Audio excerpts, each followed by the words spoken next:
My name is Sarah Crockett. I own Sarah's Scientific Translations, and I'm originally from California, United States. My name is Steve Aho, and my business is called Steve Aho Music. And I am from the United States. I grew up in Portland, Oregon.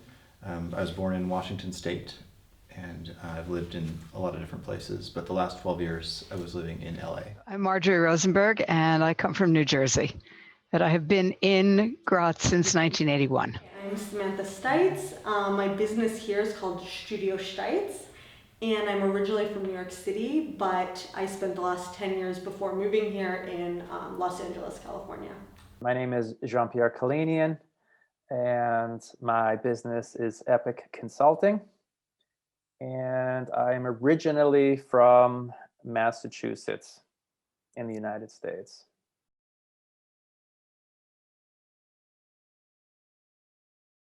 I think that one of the things that defines the American spirit is this concept that anyone with any background can change the world, that there's no reason for any one person to believe they can't be the agent of change that they want to be. In America, entrepreneurship starts with a culture that is not only tolerant of failure, but that is supportive of risk.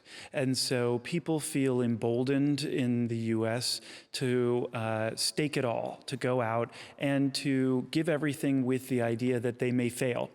And so this is what underpins American entrepreneurs, is the notion that they have the right to give everything with the possibility of failure.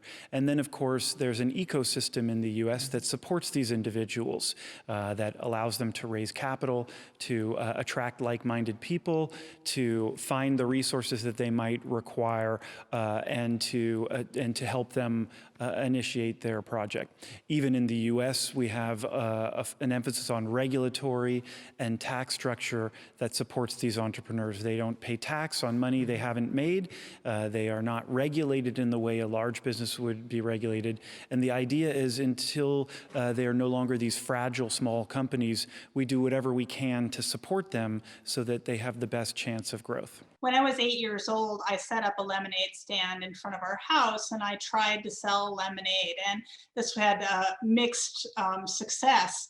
But it was the first step towards, understanding how to sell a product, how to make it attractive, how to deal with money. We have a very pervasive or very popular garage sailing culture in the United States. Most people in the United States, they hold a garage sale about once a year. Just they put out tables in front of their house and they put stuff out there and then they put prices on it. And a lot of how successful those garage sales are depends on how well you present your items. You make them beautiful. You make your products attractive. You make them look like somebody wants them. And that you sell more. I've always been a freelance musician, and I started doing freelance work as a musician when I was still in high school.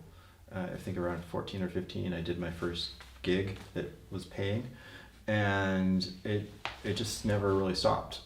And as the years have gone by, I've transitioned into doing other kinds of music-related work that are not just playing the instrument, but it's always been self-employed kind of work, and never for an employer. So I don't know any differently. I always had my own business, and so when we moved here, it was very natural to also do my own thing. I've always loved working for myself. I grew up in an entrepreneurial family. My memories from being this big are my dad saying, always be your own boss. Whatever you choose to do, be your own boss.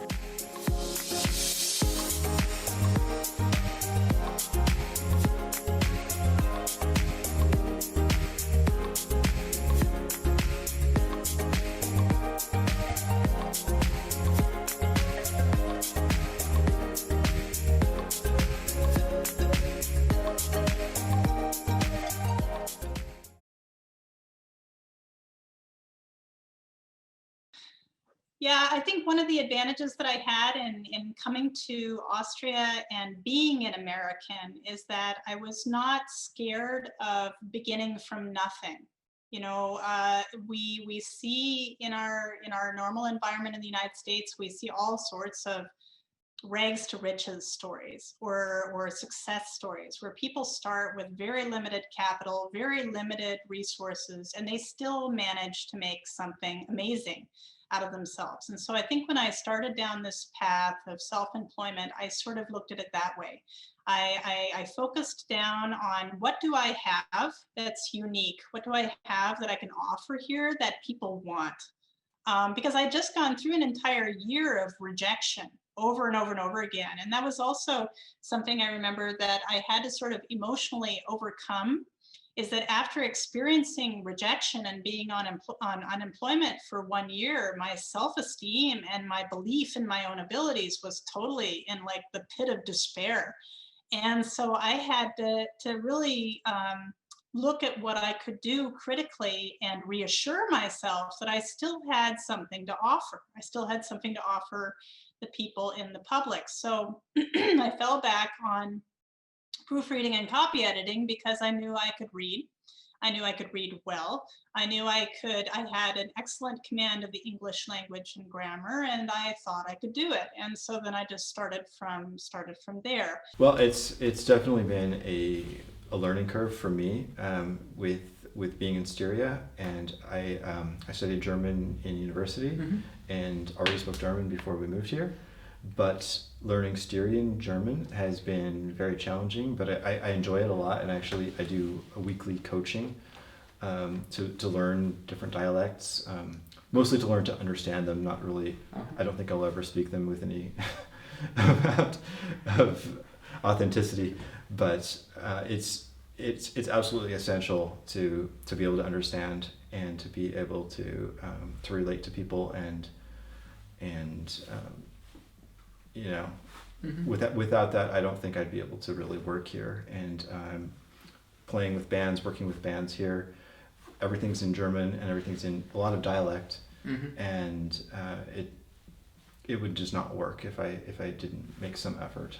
We actually tried. We started an institute. We got a website up and running.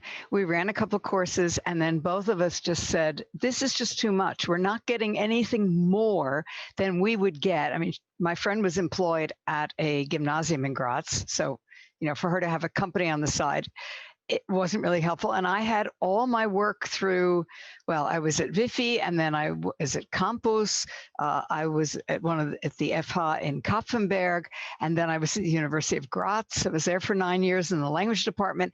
I had all of that. I didn't need to also have a company.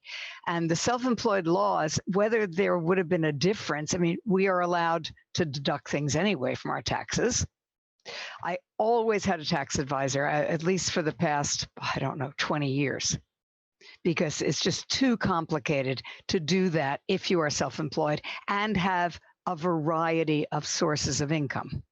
You know, my parents, I'm also first generation American. So both of my parents immigrated to the United States, my mother from Canada, my father from France. And, you know, my father then became entrepreneurial himself and opened up his own mechanic car. He was a mechanic with his brother. The two of them went into business together. So there was already this entrepreneurial spirit, I guess. You know, he was the European that came to the United States to live the American dream.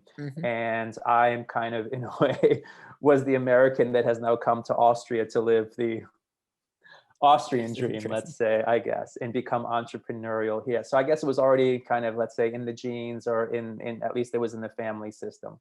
Americans are by and large extremely productive, extremely kind of workaholic, extremely competitive, and all of this translates to piano. So parents want a results-oriented program. They want their children to play at a high level. They want their children to be competitive. They want their children to score very high on testing and evaluations, this kind of thing.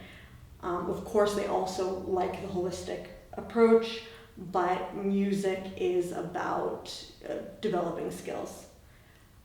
In Austria, I was shocked to find that this was not at all an interest for parents or a priority. Parents here are interested in their children maybe developing some skills, but they want their children to be happy and to just enjoy music.